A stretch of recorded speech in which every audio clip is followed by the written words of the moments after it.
اللہ کے نبی فرماتے ہیں کہ زیادہ تر لوگ جمالہا خوبصورتی کو دیکھ کر کے نکاح کرتے ہیں، ولحسبہا حسب و نسب بھی دیکھ کر کے، خاندان دیکھ کر کے لوگ نکاح کرتے ہیں، ولدینہا اور دینداری دیکھ کر کے لوگ نکاح کرتے ہیں۔ اللہ کے نبی فرماتے ہیں ان چاروں چیزوں میں سے تو لوگ دیکھ کر کے نکاح کرتے ہیں، لیکن میری مانو تو محمد رسول اللہ اگر تمہیں مشورہ دیں تو اس بات کا تمہیں مشورہ دیں گے، اگر نکاح کرو تو دیندار لڑکیوں کو دیکھ کر کے نکاح کیا کرو، فاظفر بذات الدین، دیندار لڑکیوں سے نکاح کرو گے تو تیری دنیا بھی اچھی ہو جائے گی اور مرنے کے بعد کی زندگی بھی تیری خوبصورت ہو جائے گی۔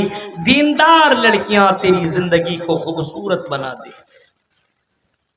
تو یہاں نیک اولاد کے لیے اللہ کے نبی پہلے ہی بتا رہے، نیک اولاد اگر چاہیے تو نیک بیوی لاؤ، دیندار بیوی لاؤ۔ دیندار بیوی تیرے پاس آئے گی، تجھے دیندار بنا دے گی۔ تو اگر نماز میں کمی بیشی کرے گا تو تیری بیوی تجھے نماز کے لیے جگائے گی، چلو نماز ادا کر لو۔ اگر تو غلط کام کرے گا تو تیری بیوی تجھے منع کرے گی، اے میرے شوہر تو کیا کام کر رہا ہے، اللہ کی یہاں تجھے جواب دینا پڑے گا۔ اور یاد رکھنا میرے بھائیوں، جو مولوی کام نہ کر سکے، بڑے بڑے مفتی جس کی باتوں کا ذرہ برابر اثر نہ ہو، ایک عورت اپنے شوہر کو سنبھال سکتی ہے۔ آپ نے فرعون کا بھی واقعہ سنا ہوگا، اتنا بڑا قاتل وہ فرعون نکلا تھا، کئی ہزار لاکھ بچوں کو اس نے قتل کر دیا تھا، مرڈر کر دیا تھا، مار دیا تھا، لیکن عورت کی کہنے کی وجہ سے حضرت موسیٰ کو نہیں مارا۔ حضرت موسیٰ علیہ السلام کے اوپر اس نے تلوار نہ چلائی، صرف اس کی بیوی نے اتنا کہا تھا، اے میرے شوہر اس کو مت مارو، قرۃ اس کو ہم اپنی آنکھوں کی ٹھنڈک بنا لیں گے، یا اس کو ہم پھر اپنے بچہ بنا لیں گے۔ بیوی کی بات پر یہ فرعون چپ رہ گیا اور اپنے بیوی کی بات کو مان کر کے اس نے بچے کو قتل نہیں کیا۔ ایک عورت چاہ لے تو اپنے شوہر کو دیندار بنا سکتی ہے، بگاڑ بھی سکتی ہے۔ اس وجہ سے اللہ کے نبی کیا فرما رہے ہیں، جب تم نکاح کرو تو دیندار لڑکیوں سے نکاح کرو۔ اب تم دیندار لڑکیوں سے اگر نکاح کرو گے تو اس کے بطن سے جو بھی بچے پیدا ہوں گے، ظاہر سی بات ہے دیندار لڑکی ہوگی، نماز پڑھے گی، قرآن کی تلاوت کرے گی، اس کا اثر اس بچے کے اوپر بھی تو ہوگا۔ نماز میں اپنے اس ہونے والے بچے کے لیے دعا ماں مانگے گی۔ میرے پیارے ساتھیوں، وہ بچہ جب دنیا میں آئے گا تو ظاہر سی بات اس کے اندر دینداری آ جائے گی۔ ماں وضو کے حالت میں اپنے بچے کو دودھ پلائے گی، قرآن پڑھے گی، قرآن کی آواز ان بچوں کے کانوں میں سنائی دے گی۔ غور کرو، آذان کی آواز جب آئے گی، اللہ اکبر اللہ اکبر، تو ماں بھی اللہ اکبر کہے گی، کیونکہ اللہ کے نبی نے کبھی فرمایا تھا اذا قال المؤذن اللہ اکبر، جب مؤذن اللہ اکبر کہے تو تم بھی کہو اللہ اکبر، جب مؤذن اشہد ان لا الہ الا اللہ کہے تو تم بھی کہو اشہد ان لا الہ الا اللہ۔ یہ اللہ کے نبی باقاعدہ صحابہ کو کہہ رہے ہیں جب مؤذن آذان دے تو آذان کے جملوں کو تم دہراؤ، جب آذان ختم کر لے تو پھر آذان کی بات کی دعا تم پڑھ لو۔ اللہ کے نبی صلی اللہ علیہ وسلم فرماتے ہیں جس نے یہ کام کیا وہ آدمی جنت کے اندر داخل ہوگا۔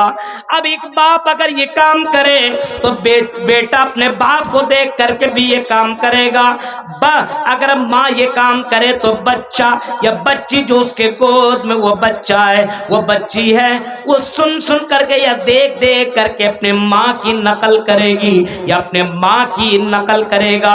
اگر بچہ ہوگا تو نقل کرے گا، بچی ہوگی تو نقل کرے گی۔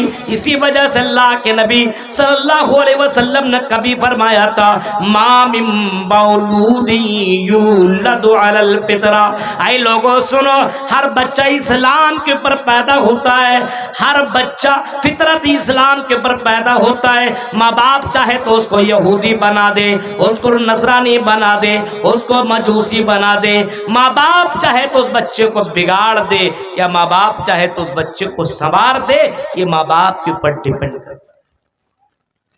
تو دیندار بچہ کیسے ہو؟ ماں باپ کو دیندار بننا پڑے گا۔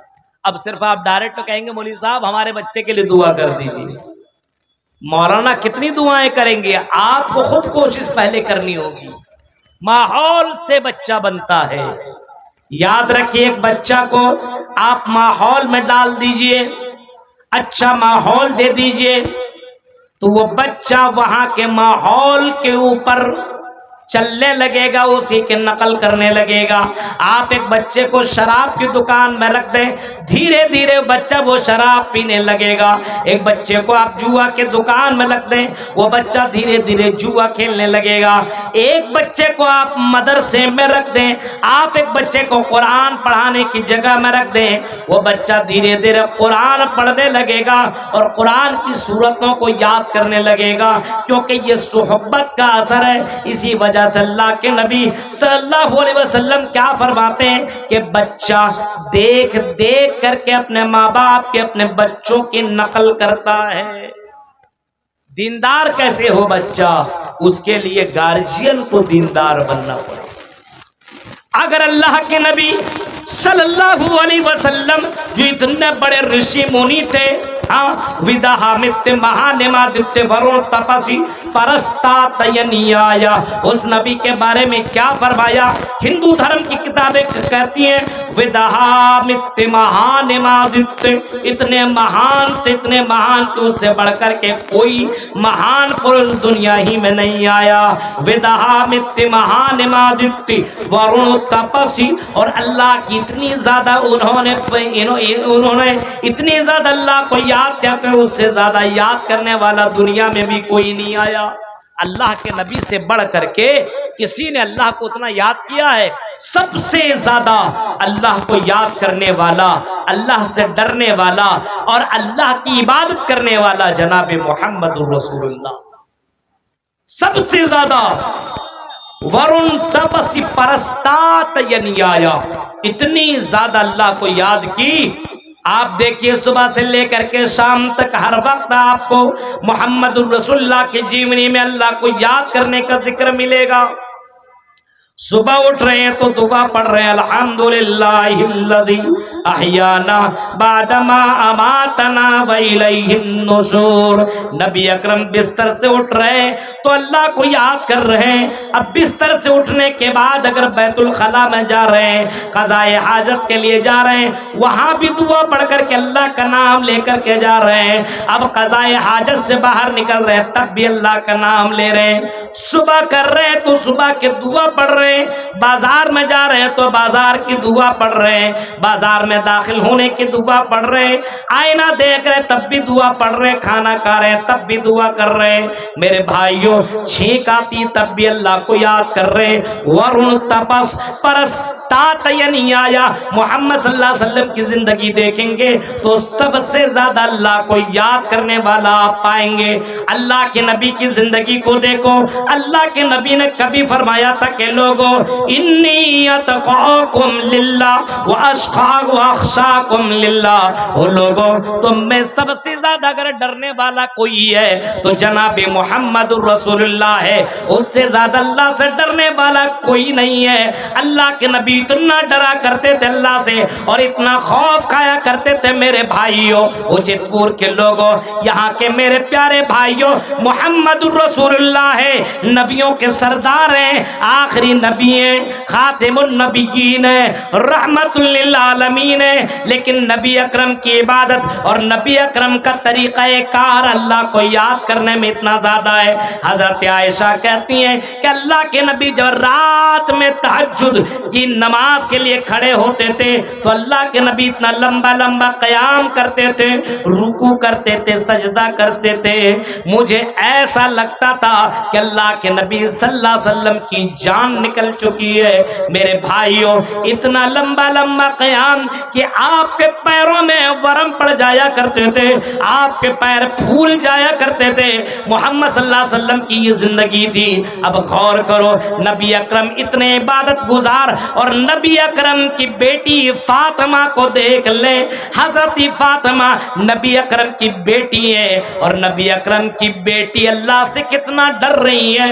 حضرت فاطمہ اپنے شوہر حضرت علی سے کیا کہتی ہے؟ او علی، اگر میں انتقال کر جاؤں، اگر میں مر جاؤں تو اے علی، رات کی تاریکی میں مجھے دفن کرنا، دن کے اجالے میں مجھے دفن نہ کرنا۔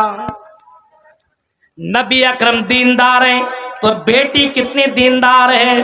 او لوگوں، غور کرو، نبی اکرم اگر حیا والے تو نبی اکرم کی بیٹی کتنی زیادہ حیا والی ہے، نبی اکرم کی بیٹی کتنی زیادہ اللہ سے ڈرنے والی ہے۔ کہہ رہی ہے، آئی میرے شوہر دن کے اجالے میں دفن نہ کرنا، کہیں کسی غیر مرد کی نظر، کسی غیر محرم کی نظر میرے جسم کے اوپر نہ پڑ جائے۔